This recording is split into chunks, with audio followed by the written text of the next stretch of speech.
Madeleine. She's John Jacob Astor's second wife. She's only 19 years old, and now she's married to a prominent man. Welcome to Behind the Scenes with the Beans, with me, Alice. And me, Edgar. Today we've got Katie Hart, Assistant Director, and Laura Campbell, the Director of Titanic. So, first of all, why don't you tell us about your roles in the show?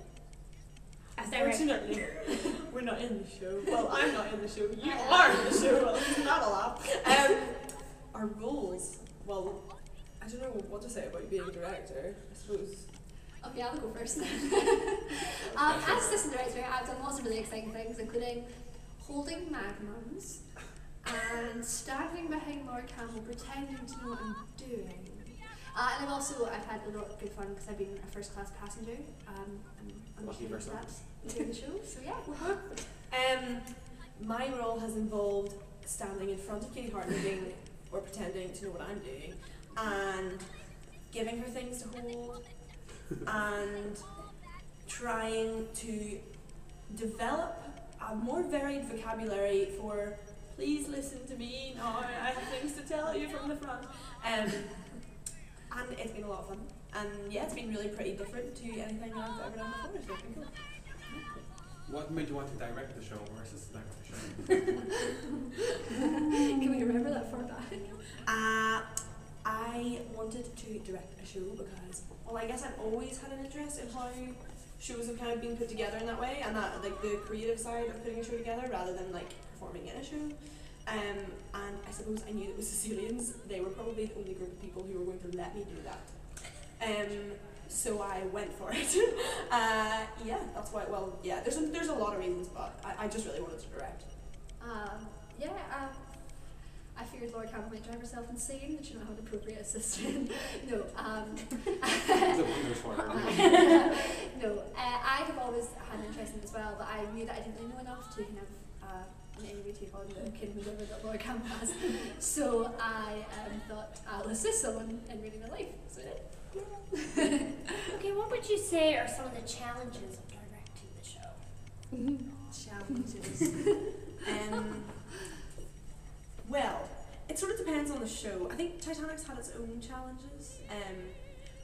Things like there being like 1 million parts for boys, and we had about 13 boys, so we were like, 1 million parts for boys, 13 boys, what do we do? Just make Pittman and Murdoch do like at least 500,000 parts each, which worked. So there's been challenges like that, like to do with the show itself, which we kind of just,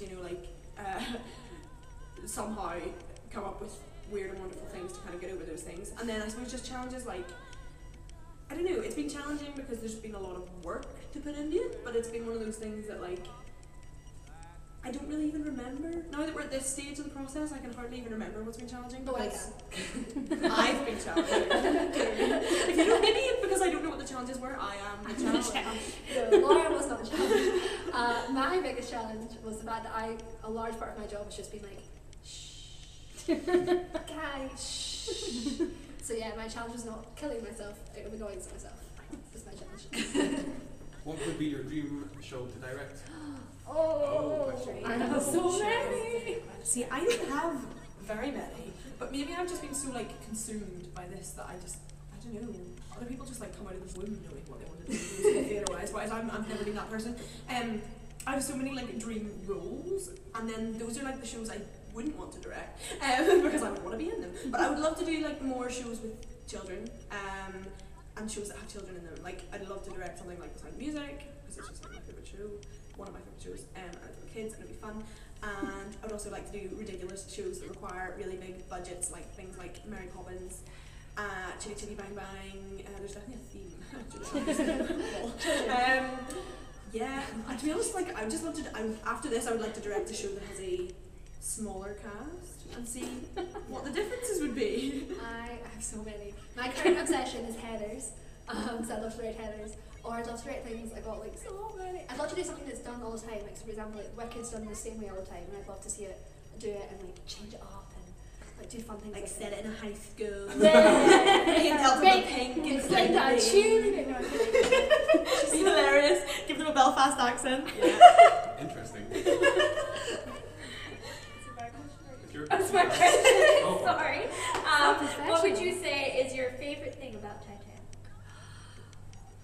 My favourite thing about Titanic is probably that the audience will all be surprised, because they'll come in thinking that they know the story, but I think with regards to the show, it's a surprising musical. Not many people know about it, or not many people know it well, and I think it's one that is going to really like be a pleasant surprise to people.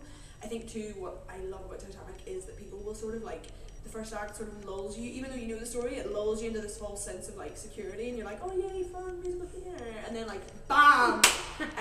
Reality comes with a bit of a crash at the end of Act 1, and I think Act 2 is just like, Act 1 is amazing, but Act 2 is like something, it's just spectacular, and I think only a show that has the story that Titanic has can offer something like Act 2, and it's just, yeah, it's fabulous. That's one of my favourite things. Yeah, I love, particularly for Society like ours, I love the fact that Titanic has so many characters and also like so much for the ensemble to do. I think it's such the definition of an ensemble show, and so that's why I have absolutely loved this show. What about your least favourite thing in the show? It's too big. Least favourite thing, maybe the 45 pages of a Lightning plot. No, least favourite thing, jeepers, I don't even know. I didn't, the least favourite thing I feel like we just cut out of it, which was the wake up, which just doesn't exist anymore, sorry. I thought you learned I also really didn't like Carlson, who missed the boat, so he was cut. I'll be the laughing stock of Kansas City. I don't know what it says. Yeah, we just got rid of the things we didn't like. Yeah. No, we didn't. I didn't like the fact that this show cost so much from a committee perspective. Thanks, guys. Well, thank you, Katie and Laura. Please remember that Behind the Scenes with the Beans is being brought to you by Beans Bolts. Nailed it. She's only 19 years old, and now she's married to a prominent man worth over 150 million and 29 years her senior. They've only been married 7 months. She's already 7 months pregnant, and the scandal was such they ran away to Europe to